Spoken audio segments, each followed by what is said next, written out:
Добро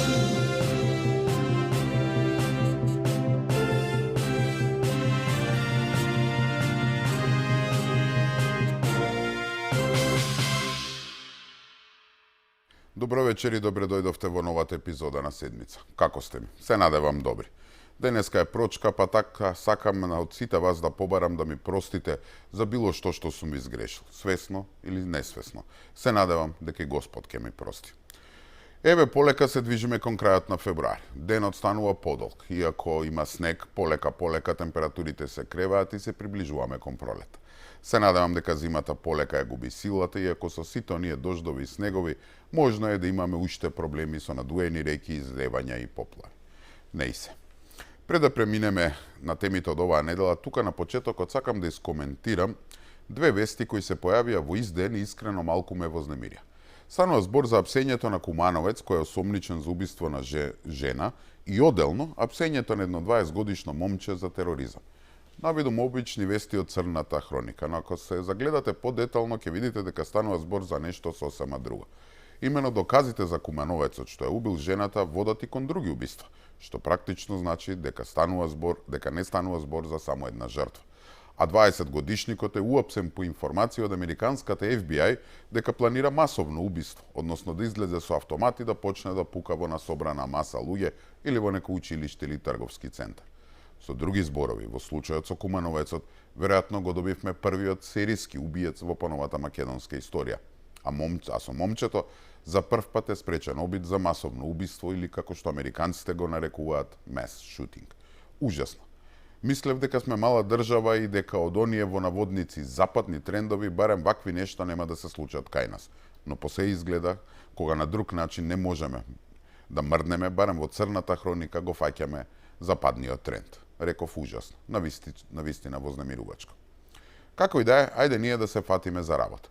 Сакам да позборуваме за еден, не знам како да го наречам, феномен, кој мене ми е малку чуден и во кој не сакам да верувам. Зашто станува збор? Имено, минатата епизода, ако памтите, поголемиот дел се задржав на големата афера со дрогата, односно со заплената на марихуаната. Потсетив кој беше предводник на целата операција за нејзино пошироко легализирање, кој го има се уште главниот збор во тој бизнис и релациите и аферите на првенците од СДСМ, Заев и Филипче во целата приказна. Во другиот дел се занимавав со скандалозното сведочење на обвинителката Кадриу, која ни ги пренесе грозотиите кои ги правело сега веќе мртвото специјално обвинителство, но и обвинителите Бубевски, Ристоска, Фета и Стефановска. За тоа како се трошеле парите, како се вршел притисок врз судиите и тортурата врз еден тон луѓе. Сега, тоа што искрено ме зачуди се коментарите кои ги прочитав на социјалните мрежи под видеото од емисијата. Ке ги трнам настрано ние партиски ботови на СДСМ. Со нив не вреди ни да се замарам. Или најдолните навреди за мене, моето семејство и слично. Па дури и заканите. На тоа сум навикнат. И верувајте, многу не допира до мене. Не сум од оние новинари што нонстоп се жалат и од себе сакаат да направат жртва. Тоа што ми падна во очи беа коментарите од типот зошто уште сум се занимавал со СДСМ. Со тоа што правеле Заев и Филипче во периодот додека едниот беше премиер, а другиот министер. Зашто сум објавувал за СЈО? Тоа веќе не постоело и слично. Најтрагични ми беа коментарите од типот знаеме што направиле. Ама еве, не се веќе на власт, имаме друга влада. Тоа што било, доста се занимаваме со нив. Извинете, ама воопшто не се согласувам. Како тоа знаеме што правиле, остај сега тоа. Како тоа било што било, ајде одиме натаму. Па луѓе, не можеме да очекуваме било каква разрешница за било кој случај, еве со марихуаната, без да видиме кој и како поставил таков фаличен систем со кој практично се потикнувал шверцот и наркобизнисот. Како тоа да се занимаваме само со тоа како поминале 5 тони марихуана на граница со Србија, без да се запрашаме или испитаме кој дозволил у Македонија да се одгледуваат и лјадници од ова опојно растение за цели кои се далеко од медицински. А некои коментираат, ако знаеме дека Заев и Филипче учествувале во сето тоа, зошто не се уапсени, осудени или фрлени за дрешетки? Зошто власта, ете имаме нова власт, не ги казни? Зошто не се со лисици на рацете и слично? Па да се обидам да објаснам. Прво и основно, едно е да се има индици, да се има сомнежи, па и документи. А друго е да се има цврсти докази кои ќе прераснат во официјално обвинение, кое потоа низ процедура би завршило пред суд и пресуда. Едно е цело мало да знае дека некој е лопов, но друго е да се докаже и процесуира сето тоа. Второ, Мислам дека МВР веќе работи на сите тие случаи. Токму затоа се запленети над 40 тони марихуана. Затоа се упаѓа во сите фирми кои имаат лиценци и слично. Се собираат доказите. Еве има двајца уапсено, има веќе десетици кривични пријави и мислам дека е тоа само почеток. Трето, и можеби најважно, што мора ние во оваа држава да го научиме и сватиме. Власта, односно владата, не е таа што треба да казнува. Таа не смее да суди, пресудува и казнува. Ова не е лов на вештерки. Ова не смее да прерасне во обична одмазда или реваншизам. Не смее да ни се повтори хајката и тортурата што ја правеа токму Заев и неговото СЈО. Да, можеби полицијата е таа што апси, но во системот постои јасна процедура како се прави тоа. Тука во игра е обвинителството, кое мора да покаже сериозен интерес и да седне убаво да ги разгледа доказите и да поработи на случајот. По обвинителството наред доаѓа судот, кое треба ни за една чиста и јасна процедура да осуди некого или да му одреди казна. И мислам дека токму тука лежи одговорот на прашањето што сите си го поставувате. Зошто уште некои од тие ликови не се уапсени и казнети? Исто така, тука лежи одговорот зошто е важно да знаеме, например, како функционирало фамозното СЈО и неговите обвинители, кои уште имаат моќни позиции. Затоа е важно да знаеме како се елиминирале и заплашувале суди и како суделе досега. Затоа што полицијата не може толку да уапси колку што обвинителството и судот можат да ослободат. Примери има многу. Од случаи кога некои покрај сите докази од притвор излегуваа како ништо да не се случило, па нели добива и дозвола и пасош да си патуваат во странство на семејни веселби. Затоа има уште предмети кои покрај тоа што се процесуирани од полицијата стојат и фаќаат прашина во нечија обвинителска фиока. Најеклатантен пример е токму Зоран Заев. Ако памтите, Заев еднаш беше апсен. Беше со лисици на рацете. Првиот пат кога беше фатен со рацете во медот и се очекуваше да биде осуден за малверзациите околу трговскиот центар Глобал. Што се случи? Тогашниот председател го аболицираше. Оттаму тој стигна целосно да ја преземе СДСМ, да стане премиер, да ја девастира државата, буквално да ја уништи и сега уште да има клучно влијание во партијата преку другар му Филипче. Вториот случај е токму случајот Пуч, кој се однесуваше на прислушкуваните разговори и улогата на СЈО во него. Откако фаќаше прашина во обвинителството, случајот нели го зема СЈО, она исто СЈО за кое сведочеше Кадрил, и реши дека нема доволно докази да се апси и го отфрли случајот. Ама затоа маста им ја извади на стотици и стотици луѓе и семејства. Значи сега и да има доволно докази, како што велат некои, ајде нека се уапсат тие. Мислите дека тоа навистина ќе заврши со судска пресуда? Мало морген. Токму затоа и се занимавав со тоа што правеле СЈО. Затоа што тоа е најеклатантен пример за тоа во која состојба се наоѓа нашето обвинителство и судство во моментов. Мислите дека нешто е различно? Дека со промената на власта се сменило? Не. Истите луѓе кои тогаш работеа по партиски инструкции сега се на главните позиции во обвинителството. Па гледате, едната дури сака да биде државен јавен обвинител. Истите луѓе кои тогаш носеа пресуди од ракав по налог на СДСМ и СЈО сега се судии. Неслучајно има примери со закупување на илјадници евра кеш под зидовите. И сега очекувате тие обвинители, тие суди, да осудат или казнат било кого, Заев или Филипче? Па немојте ви се молам. Не џабе ми фати пена устава од тие пусти реформи во правосудство. Тоа е темелот на секоја нормална држава. Тоа се аргументите зошто уште се занимавам со овие случаи. Тоа се аргументите и одговор на прашањето, имаме нова власт, ама зашто не апсат? Ако почнат туку така да ставаат луѓе за решетки, ќе бидат исти како нив. Исти како она труло СЈО. Втората причина зашто уште зборувам за СДСМ, како бе луѓе да се заборави? Како бе тоа било што било, ајде да тераме? Па тоа е токму тоа што тие го посакуваат. Како тоа да заборавиме на оние луѓе кои уште скапуваат во затвор за случајот 27 април? Велат власта нека ги ослободи. Како? Па со амнестија. Па на тие луѓе не им треба луѓе амнестија, им треба правда. Ако ги амнестира, председателката или мнозинството во собрание со некаков си закон, тоа не ја бриша скандалозната пресуда дека се терористи. Зарем цел живот ќе го носат тој товар? Или сакате да заборавиме на стотици и стотици луѓето и семејства на кои токму тоа СЈО им вршеше тортура? Зарем вакви случаи да заборавиме? Моментов вие овдека во претрес отворено кажувате дека Јанкуловска според вас како судија од кариера е осудена за Мерцедесот и лежеше 5 години затвор за дело кое што не можело да биде сторено и не е сторено, односно нема докази. Во никој случај. Во адвокати дојдовте Откако судскиот совет во 2020 година ве разреши од позицијата судија на Врховен суд. Доаѓа предмети од СЈ. Еден од предметите падна кај мене, за Јанкуловска. Го видов предметот.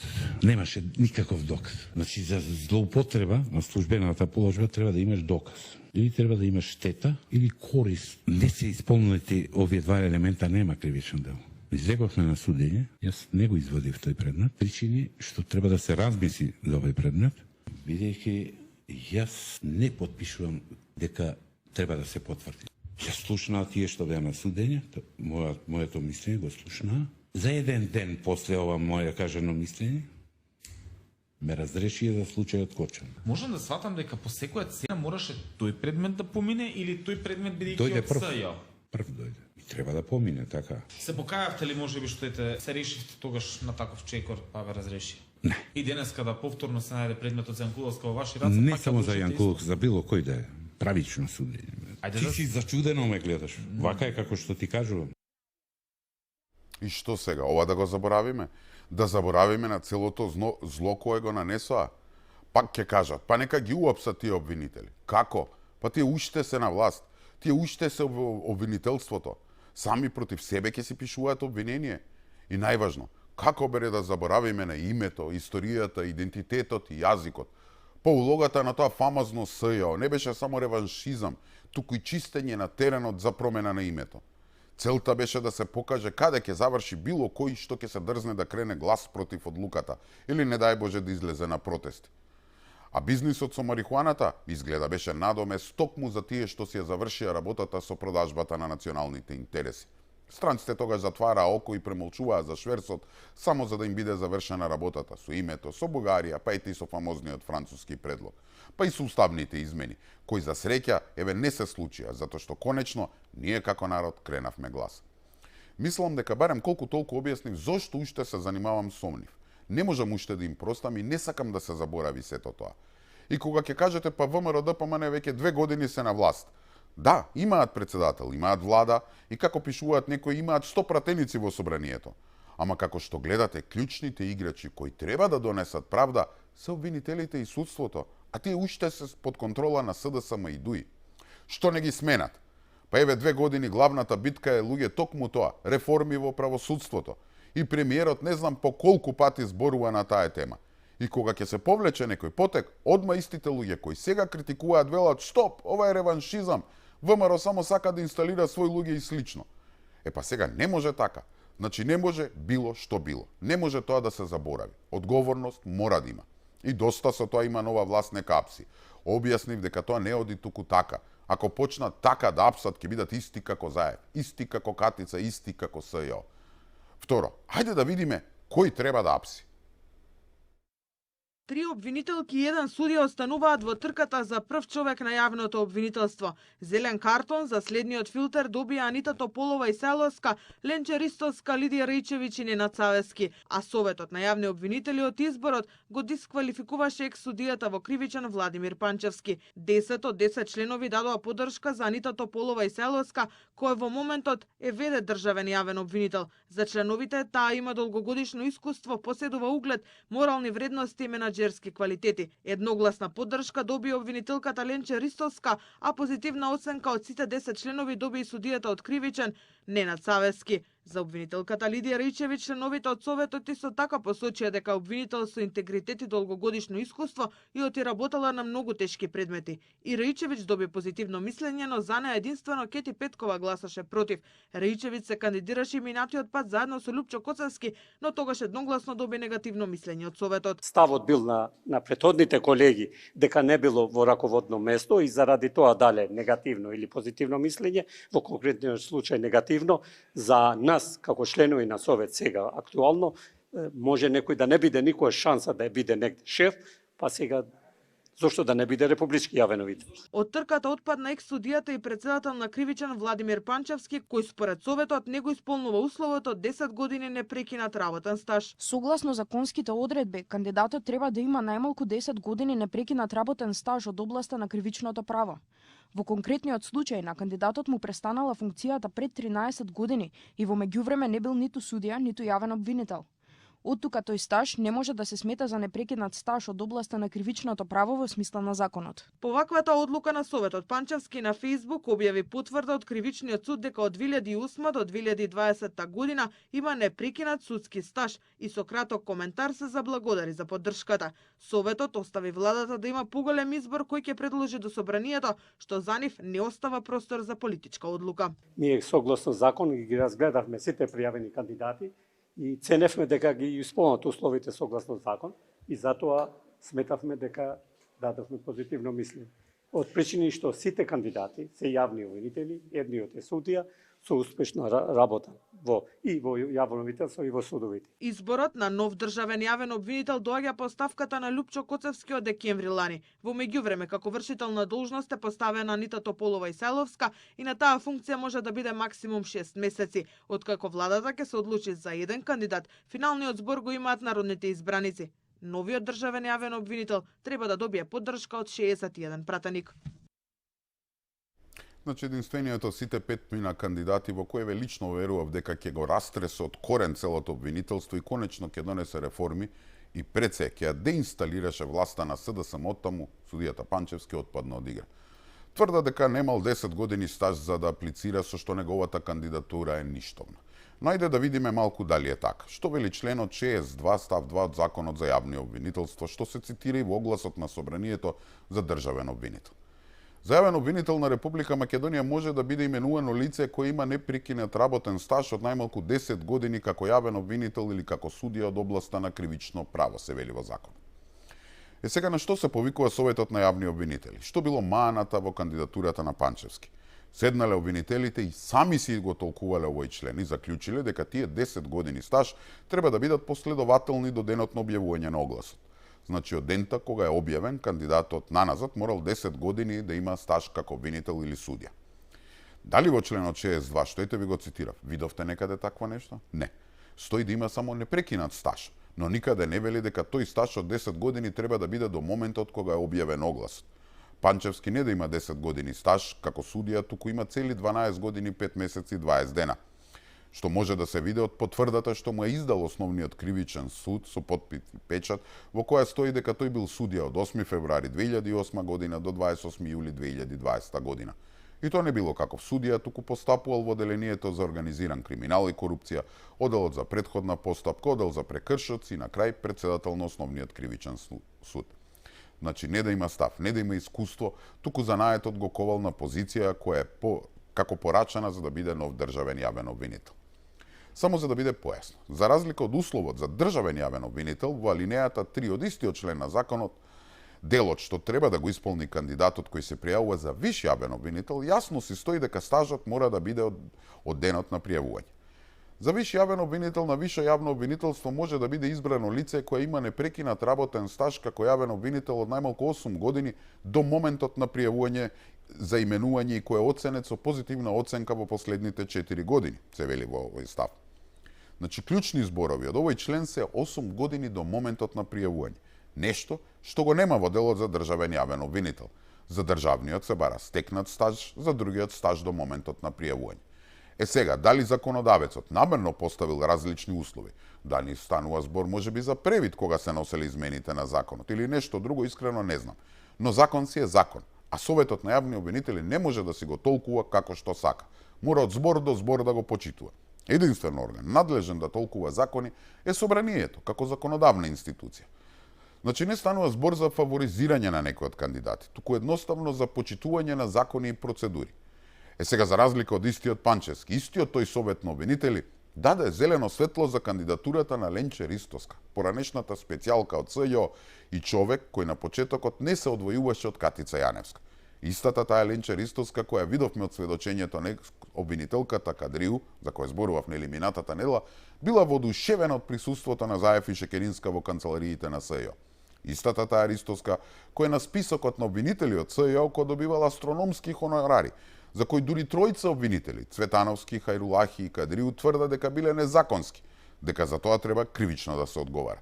Истрага или пријава, коите случајно нејзините колеги од обвинителството ја отфрлиле или запреле уште во август лани, отинели, немало докази за криминал. И не само што ја отфрлиле, туку до пред некој ден и си молчеле. И да е само тоа. Замислете, негативното мислење за Панчевски дала и заменик председател на Советот, кој е обвинителка чиј сопруг е осуден за организиран криминал. Кривично дело, даночно затајување. Знаете од кого добил пресуда? Од Панчевски додека бил судија. Па луѓе во најмала ракова обвинителка требала да се иземе од процедурата, затоа што ако ова не е конфликт на интереси, јас не знам. Но ајде да видиме всушност што е вистинскиот греф на Панчевски.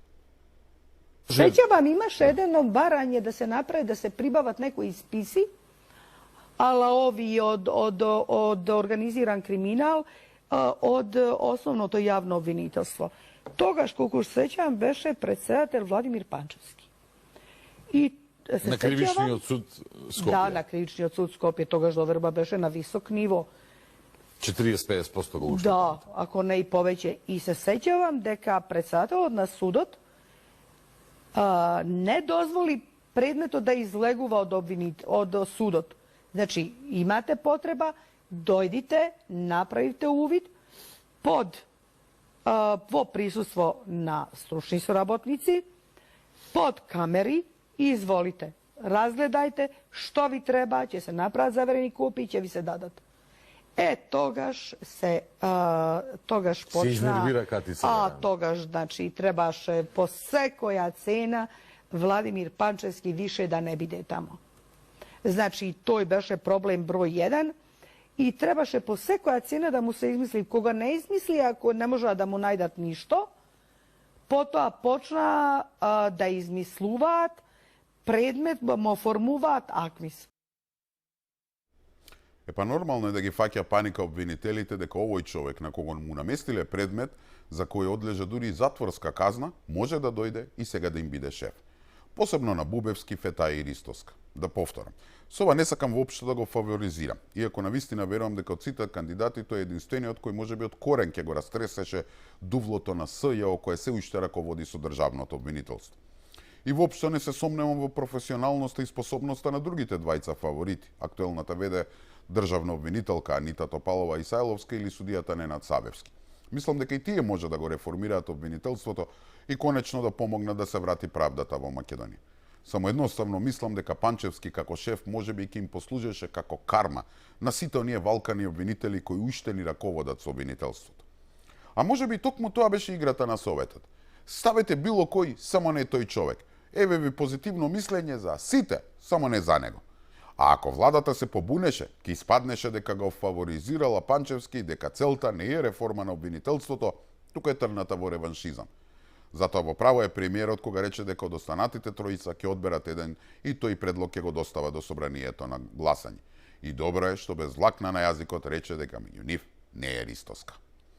Не и се да се вратам на забелешката за која зборував на почетокот, на коментарите од типот што не ги уапсите заев и компанија кои има докази. Сега не ви е јасно кој да ги уапси. Овие обвинители кои самите кршат закон за да можат да преживеат и да избегнат одговорност за злото кое го нанеле. Зошто сум зборувал за СЈО? Ако краделе и правеле злоупотреби, што не се задрешети? Па еве гледате кој да ги стави? Самите себе? Ристоска да си отвори предмет за себе или за своите соработници Бубевски и Фетај? Па немојте ви се молам. Реков, да, може би имаме нова власт. Да, ВМРО ДПМН ја држат владата, председателот и собранието. Но еден од клучните столбови во државата, судството, како што може да видите, уште е во рацете на СДСМ и оние корумпирани инсталации на кои му одговара хаосот, а не ред, поредок и правда. И не го заговарам сега дека поради ова ВМРО треба да намести свој луѓе во судството. Тоа не е решение. Но исто така, џабе ќе зборуваме за реформи, за правда, ако таму палат и гасат инсталациите на СДСМ и на ДУИ. Затоа не држи критиката што ја добивам што ги напаѓаш СДСМ кога тие веќе не се на власт 2 години. Не, драги мои, тие уште се на власт, во голем дел од овој трул систем. И да, токму нив им одговара да не се зборува за криминалите, за предавствата и слично. Како беше, за нив им одговара било што било. Во таа насока оди и ова. Двете партии што со години беа, а и се уште се символ на корупцијски скандали, преку ноќ сами себе се амнестираа. Иако се уште не расчистила со луѓето барем кои во јавноста важат за коруптивни, сега отвораат платформи за борба против корупција. Мицко и СПАК се платформите кои ги лансираа СРСМ и ДУИ за да ловат корупција. Она што е симптоматично е што токму за овие партии со години постои сериозна црна дамка и сомнеш дека нивни функционери се поврзуваат со крупни криминални афери. Според поранешниот антикорупционер Воислав Зафировски, ваквиот чекор е смешен и абсурден. Тој вели, Македонија конечно влегува во фаза на поинтензивна институционална борба против криминалот, а од Бихачка и Мала Речица дури сега се сетиле да бркаат корупција, без притоа да ги исчистат сопствените дворови. Прво што паѓаат на памет се пасошите издадени на белосветските криминалци. Тука е оној период во ковид кризата со респираторите за кои Министерството за здравство, заедно со тогашниот министер за здравство, требаше да платат неколку пати повисока цена од пазарната цена на тие исти аспиратори кои беа барани дури и во Бразил.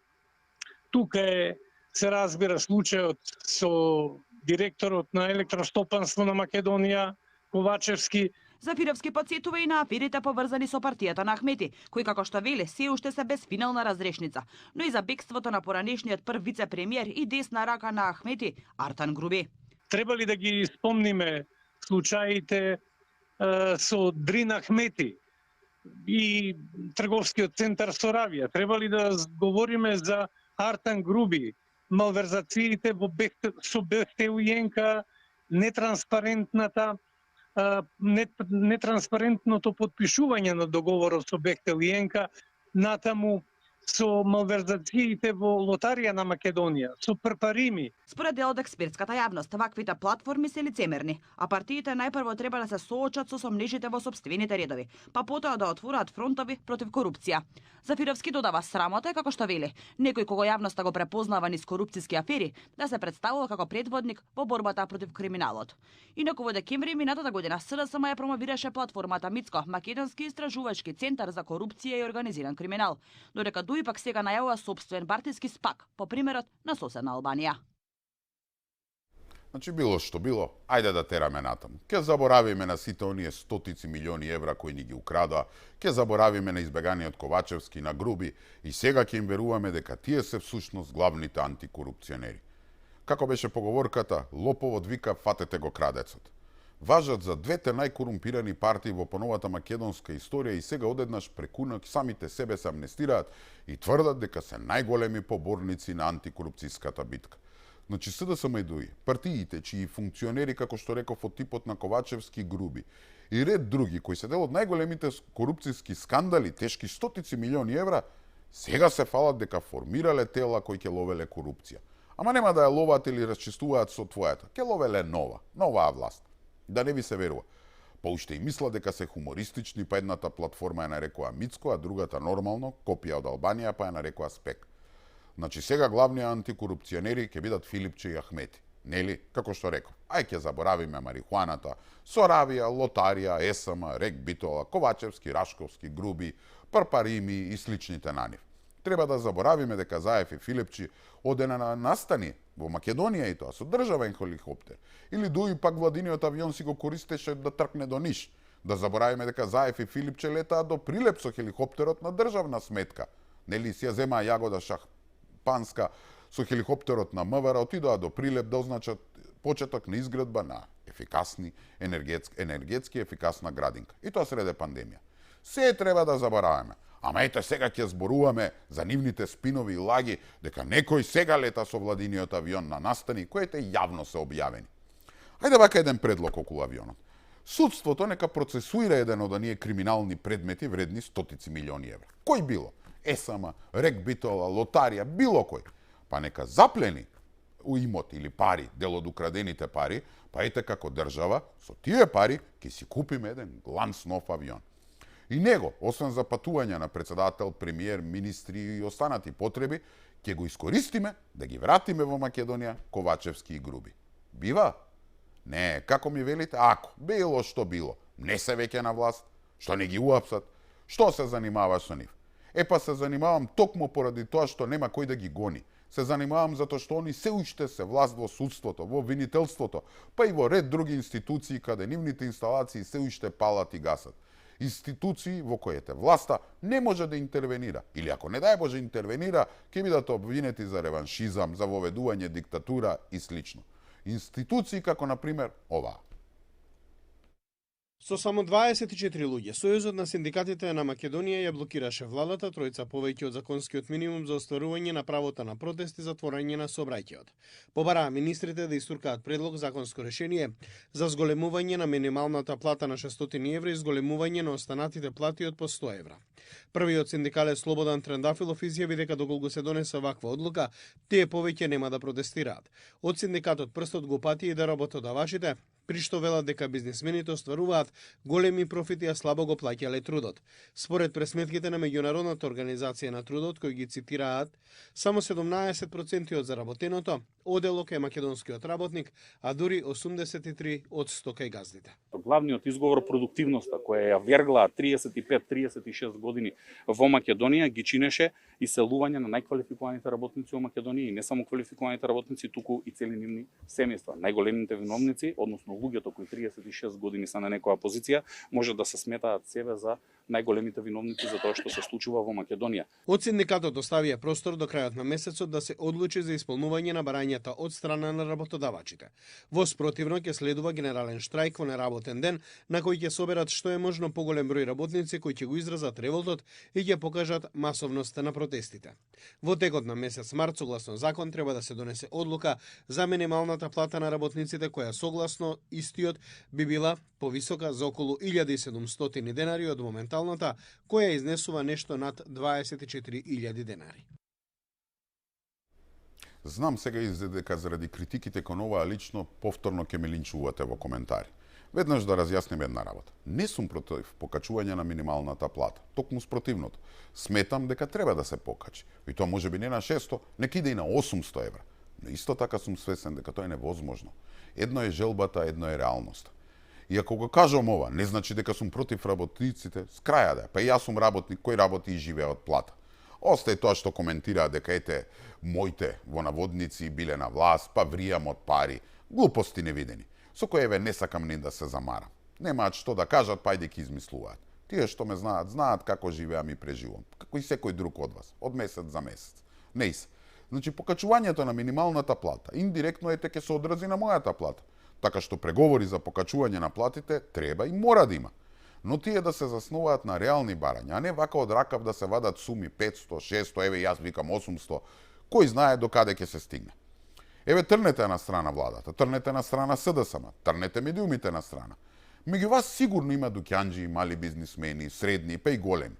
Ако не, прашајте било кој сопственик на било каков бизнис. Што ќе значи за него сега одеднаш нагло да го покачи минималецот на цели 600 евра? Ќе ви каже или дека ќе треба да стави клjuč на врата или дека ќе брка луѓе. Е сега што е подобро? Да се работи или повторно да тонеме во невработеност? Велат има пари. Од каде? Еве СДСМ поднесе и закон и тврди дека пари има. Па ако е така, зашто бе пред нецели 2 години не донесоа таква одлука? Што оваа власт е толку успешна што за само 2 години до толку е кренала економијата што таа сега може да издржи европски плати? Го гледате ли абсурдот на СДСМ? Од една страна излегуваат на пресконференции и тврдат дека економијата тоне, дека оваа власт е неспособна, дека го банкротирала буџетот, дека се задолжува од странство, а на истите тие пресконференции тврдат дека толку се развила економијата и бизнисот, толку пари се има, што сега може да имаме плати на европска држава. Провидно, не знам колку провидно. Но играат на емоции и затоа го разбирам револтот на многумина од вас кон мене или кон било кој што ќе каже дека ова барање не е реално. Па побогу, кој би бил против тоа луѓето да земаат поголеми плати? Тој мора да е монструм. Па, драги мои, токму во тоа е играта, во тоа е манипулацијата. Па затоа само една недела откако СДСМ одржа конгрес, за кој за малку ќе се претвореше во фијаско, синдикатот излезе со барање за плата и ете почнуваат со протести и блокади. И замислете, само некој ден потоа СДСМ во собранието поднесува закон кој е идентичен со барањето на Трендафилов. И да е само тоа. Па еве неделава, некој час пред синдикалната блокада на владата, под паролката на СДСМ, на исто место држи пресконференција на која во суштина вели власта има пари да се луксузира, ама нема да плати. Па побогу, ако Трендафилов навистина е толку независен, ако навистина се смета за синдикален лидер, што бе јавно не излезе, нека го повика СДСМ да престане да го злоупотребува работникот и неговите маки. Не, затоа молчи. Изгледа во службената кола со која се возика наоколу има стакла отпорни на надворешни звуци, па не му се слуша. Исто како цели 7 години додека СДСМ и ДУИ беа на власт, што не му се слушаше. Се нешто кога други ќе дојдат, тогаш се одзатнуваат ушите. Сега ме разбирате, ВМРО-ДПМН формално е на власт, да, но делумно со државата уште владеат инсталации на СДСМ и ДУИ. Те ќе активираат синдикат, те ќе активираат обвинители, те ќе активираат суди, те ќе активираат невладини инсталациите во медиумите и слично. И што треба сега власта да направи? Да удри по сите овие институции, нели? Како што направи Заев на времето. Тогаш ако се направи такво нешто, сите ќе кажат, леле, диктатура. Памтите, СДСМ и ДУИ од странците беа наречени хибриден режим. И веројатно сега сакаат и оваа влада да ја добие истата налепница. Да, се согласувам дека можеби во некои области треба да се порешителни, но не може тоа туку така. Ајде да го апсиме Заев, ајде да го апсиме Филипче.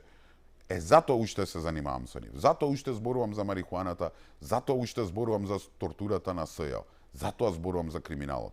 Едноставно, не може се да заврши, ај било што било, сега одиме натаму. И мислам дека тука е време да ја завршиме и епизода на седмица. Се надевам дека го задржа вашето внимание. Знам дека на многумина нема да им се допадне ова што го кажа. Знам дека ќе вријат ботови, знам дека ќе пишуваат ете ВМРО-вец сум, небањат, платеник, дека сум се и сешто. Нека си тераат и натаму. И исто така знам дека многумина од вас се разочарени, дека очекувате се побрзо да оди, очекувате спектакуларни апсења, поголеми плати и слично. Но мислам и дека ќе ме разберете зашто тоа не се случува, од ова што ви го кажа. Како и да е, се гледаме за една недела, во исто време, на исто место. Имајте пријатна вечер.